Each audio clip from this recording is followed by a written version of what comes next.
All right, welcome in to another episode of Carps Corner. Thank you for tuning in. And if you're in Ohio, this snowy, rainy, weird day today, kind of unique. But you know what? The weather hasn't been that bad this winter, so I'm not going to complain about it too much.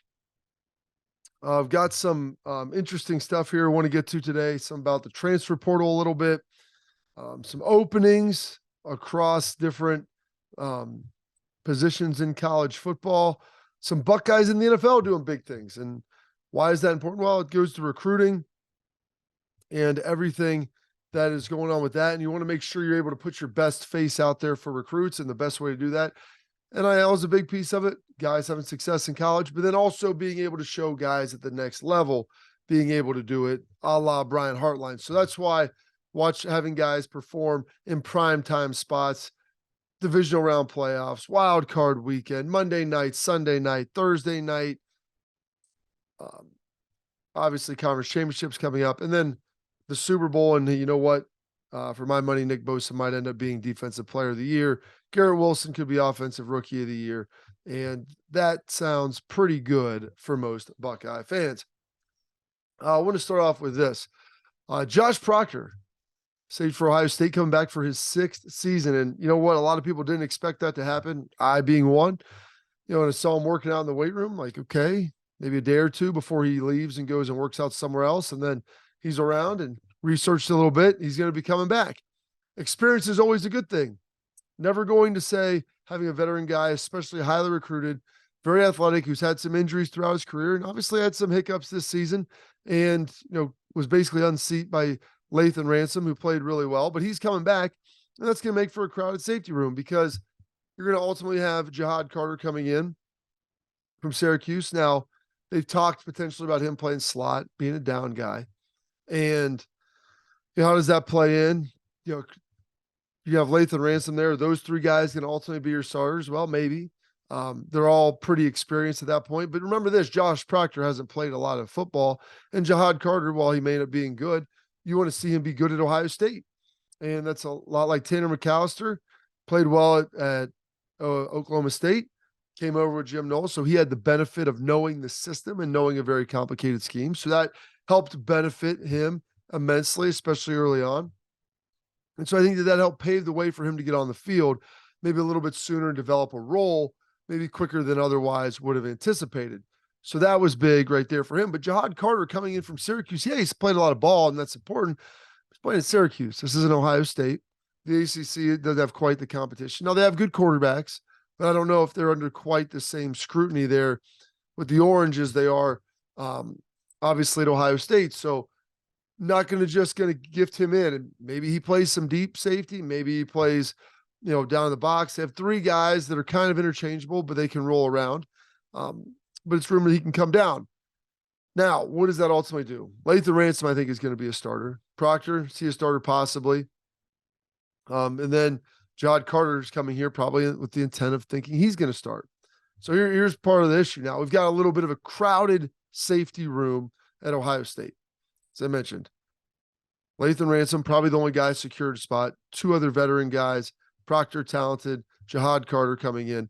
But then also, now you have a couple guys that you're going to want to get in the game. And so Josh Proctor came back probably thinking he's going to get a crack at a starting job, and likely so. But Sonny Styles, the true freshman last year, the early enrollee who reclassified, he was the one who was playing in the Peach Bowl against Georgia. So Sonny Styles physically looks the part, checks all the boxes. He's going to get in there. Remember, Kai Stokes was one of the early guys last spring to get his stripe off, kind of slowed down a little bit, but got to think Kai's going to be somebody that's going to get a shot in there. And then let's not forget Cam Martinez. And Cam Martinez, I think, would be a really nice piece. He possesses really good coverage skills. Let's hold off on the double move against Michigan. Lost eye control, but he didn't really play much defensive back in high school, was just an overall athlete. And so Cam Martinez, I think, would fit really well on that strong side. So you're going to have really six guys vying for three spots. One of them's kind of locked down with Lathan, but I would imagine that this thing is as open as it can be, because they went back and forth between Proctor and Ransom a little bit last year. But this is going to be a very interesting room to see how it ultimately shakes out.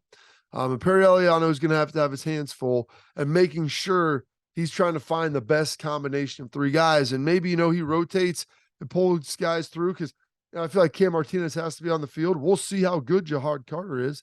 But, the worry is when you bring in a guy like Jahad Carter, this isn't a knock on him. It's just when you go to the portal, you have a guy in Cam Martinez who is working, who I think is going to be ready to play. And I think he's going to be a really good player. And so when you bring somebody in, does that usurp their spot? Does that usurp their opportunity? And this is why you always have to be careful when you start playing in the portal, because where does that leave some of these other guys?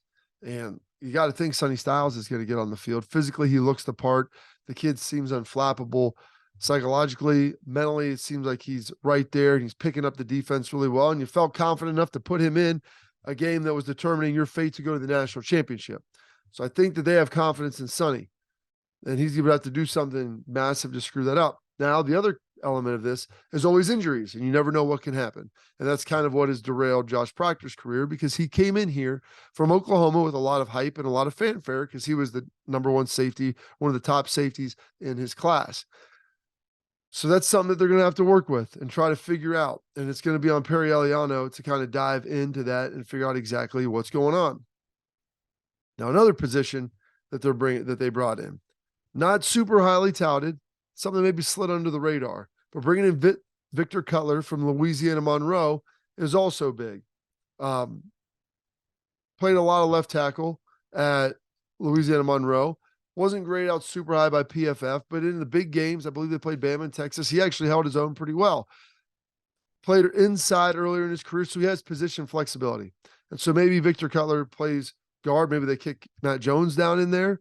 You still got D-Jack in there. Maybe he plays right tackle. He plays guard. I mean, there's a lot of options. But what they're really looking for on the offensive line is what you have in that safety room is competition and depth, because you need a competitive room to bring out these guys, the best in these guys. And so no one can get in the portal now until after spring ball. So you're going to get a chance to see all of these guys playing in spring ball. And I think that that's important to let them go out there and compete. But Victor Cutler, I think, is a guy who ended up playing on this offensive line. I'm just not sure where. And then maybe have Fryer slide in at one of the tackles, and you try to figure this thing out. But Justin Fry's going to have his hands full this offseason. Enoch Vamahi, another guy that can slide in. But they're going to have to try to find not just 5, but like 6 or 7, because this year the offensive line was pretty healthy for the most part. And you can't always be guaranteed that type of health, especially just look at the Cincinnati Bengals. So that's obviously an issue right there. Another transfer coming in, probably not with as much fanfare, coming in from Oregon State. Tristan Gebbia, I believe is how you say his name. Quarterback coming in. I already think you got Devin Brown, you've got Kyle McCord. Both of those guys sitting there battling it out. There probably won't be a decision until after spring unless one of them is just absolutely awful and the other's elite. But you always need to have what Jim Trussell called a pair and a spare. So I think Tristan coming in, Oregon State, I think that's a nice deal. He's got some experience. He can come in, be a depth piece. Nothing else he's learning under Ryan Day in this offense. So it's a plus for him, and kudos and congratulations to him for being able to come in here and get that done. So that kind of sums up where we're at right now with the transfer portal. Now, you can still pull guys out of the transfer portal, but nobody can get in until this second window. So guys, hopefully go out there and compete and practice in that safety room. I'm excited to watch how this spring breaks and how guys ultimately dive in to see how aggressive they are with everything, and if they're able to earn some starting jobs coming out of spring, because that may happen. It may happen. Guys may overperform, and you may see some of these spots beginning to be locked up, or at least guys have a pretty firm grip on the situation. A little bit of coaching interest here. Now, a number of guys have obviously left. Coaches have been moving around, especially some of the analysts and graduate assistants.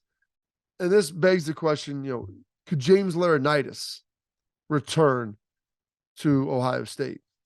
Went up to Notre Dame with his pal Marcus Freeman, did a really good job up there. The rumor is like he's a guy that can recruit.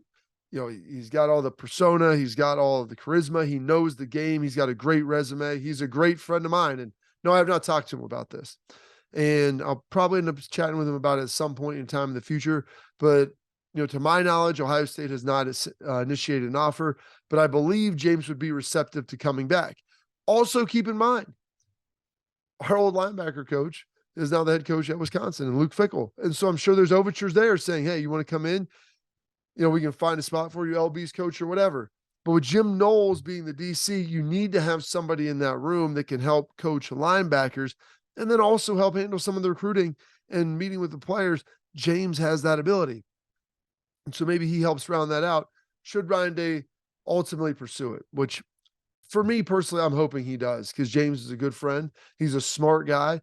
He's a very relatable person. So I think he would be a great fit for what this coaching staff's ultimately trying to do and where this team is trying to go.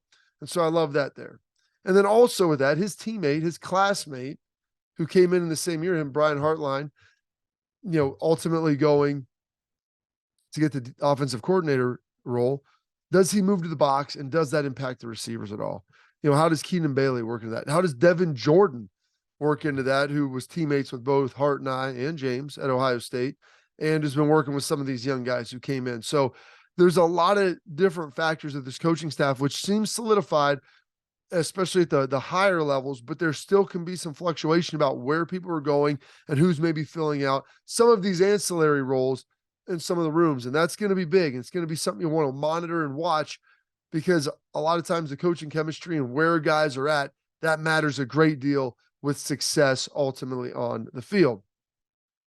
Now, we're going to cruise through this with some of the other things going on as we're talking about coordinators, jobs being open, people doing different things. We'll throw this up here. Alabama, their offensive coordinator, Bill O'Brien, who was there for the last couple of years, Schefter tweeted this out. He's going to New England to reprise his role as offensive coordinator, and we rework with Mac Jones and everything they've got going there. You couple this with Pete Golding leaving their defensive coordinator, going to Ole Miss. Now, all of a sudden, Alabama has 2 open coordinator spots. It matters. I mean, Alabama's been the gold standard in college football for the last 10 years. Georgia may be overtaking them now, but Nick Saban, will bring guys in offensively, let them run their stuff. They adapt their terminology to Bama's, but usually defensive coordinators are homegrown. And they seems like they kind of pushed Pete Golding out the door, said, hey, you want to go with Lane? Go ahead. But, you would think if you're Alabama, maybe their fans would be a little worried now. Maybe they are, maybe they're not. Nick Saban's done a heck of a job, so you trust him. But I know Ohio State fans, if this was the case, you would be worried. Heck, I would be worried. And this would seem very concerning, but I'm sure Nick has all of this under control. With this, we'll throw this up here. Some more coaching news. Josh Heupel led the Vols to their first 11-win season since, my goodness, I was in college. Received a new deal, pay him $11 million a year, extend him through 2028. He's now at the upper crest. So we start talking about Jim Harbaugh making $10, $11 million. You look at Mel Tucker.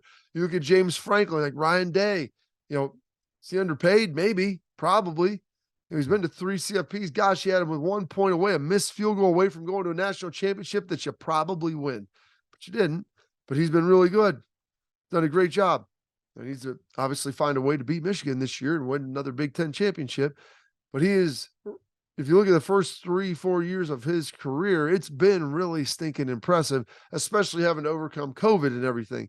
But Josh Heupel getting a big extension. And so that's only raising the level of expectations now in college football and what the payment structure will be. And the reality is they had to pay him, because if they didn't, when someone comes calling next year, all of a sudden he's like, well, why'd you wait?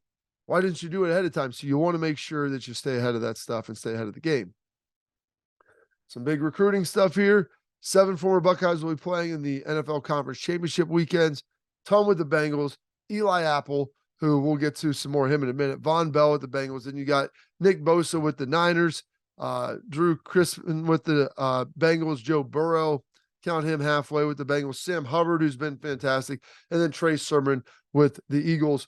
You look at that, Dallas had a ton of Buckeyes as well, with Noah Brown, Zeke Elliott. Oh, goodness. I mean, there's a whole slew of guys all over the place. I think they've got like 5 Buckeyes. Jonathan Hankins was out there. They had plenty of players all over the place there. I think they have 5 total at Dallas. But yes, guys represented well. And this is big for recruiting, to be able to see these guys and talk about them. And a lot of these guys are significant players and contributors and making big plays. And we already saw Sam Hurd with the rumble in the jungle. So now we'll throw this back up here. Eli Apple to Pat Beverly of the NFL. Eli's not the best corner in the league. But he does incite some things. He does get some guys going. He gets some juice. He's an elite trash talker, post-game, pre-game, online, talking about breaking down Cabo on 3 after, they obviously won the game, beat Buffalo, like talking about them taking vacations, like get on out of here. He's a wild man, but he did have the pick at the end of the game to seal it up. And, so you tip your cap and say, great job, Eli. Well done, sir. And like I said, he's not the best corner, but he plays above his pay grade. And that is important. And that's what you want to see. Now, to some draft news. This is PFF's big board. We'll throw this up here real quick. Got Bryce Young 1, Jalen Carter 2, Levis 3rd, which I don't know how, Will Anderson 4th. Then you get the CJ Stroud, drop all the way down to Paris Johnson at 9th. That sounds about right for Paris. I think probably CJ's ranked a little higher on big boards. Remember, this is just rankings, not draft. So then ultimately you go to this, Bucky Brooks. He's got Anderson number 1 to Chicago, and obviously that probably implies no trades. Bryce Young 2, CJ Stroud being the second quarterback taken, 4th pick, going ultimately to the Colts, which you see. And then Paris Johnson going to the Raiders, which I think Paris Johnson would make a great Raider out there just with his size, and he fits all the boxes. He checks all the boxes in the mold that they're looking for out there. So we'll keep this updated as we move forward. And then this ultimately is, I believe, Mel Kiper. They've got on their big board, they've got Stroud at 2, which I think is pretty appropriate. Paris Johnson 11, a little bit low. I mean, he's probably the best tackle in this year's draft, and I don't know if it's even all that close. And then ultimately you've got Jackson Smith and Jigba at 13th, who some people were surprised that he slid a little bit. People talked about being a top 5. I love Jackson. He's a great football player. He's an elite athlete. Doesn't have great top-end speed, so he's probably more of an inside guy than an outside. He's physical. He's a tough route runner. He does everything right. But, you're probably going to see him probably more inside. It's tough for teams to go and get a guy really high if they're going to be an inside guy. But like this, you talk about him with the Jets, you pair him ultimately with Garrett Wilson outside and Corey Davis outside, then you have an elite trio. You just need a quarterback to ultimately throw them the football. Would have been nice if they would have taken Justin Fields over Zach Wilson, or Justin Fields over Zach Wilson. However, maybe they wouldn't be drafting that high if they would have taken my man, Mr. Fields. So that kind of wraps up a little bit of the draft and everything going on there.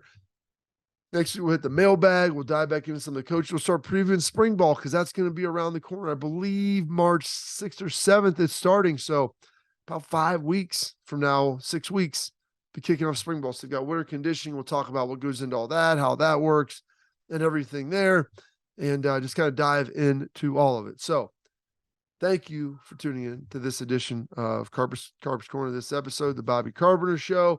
Please continue to like, subscribe, comment, and try to answer your questions.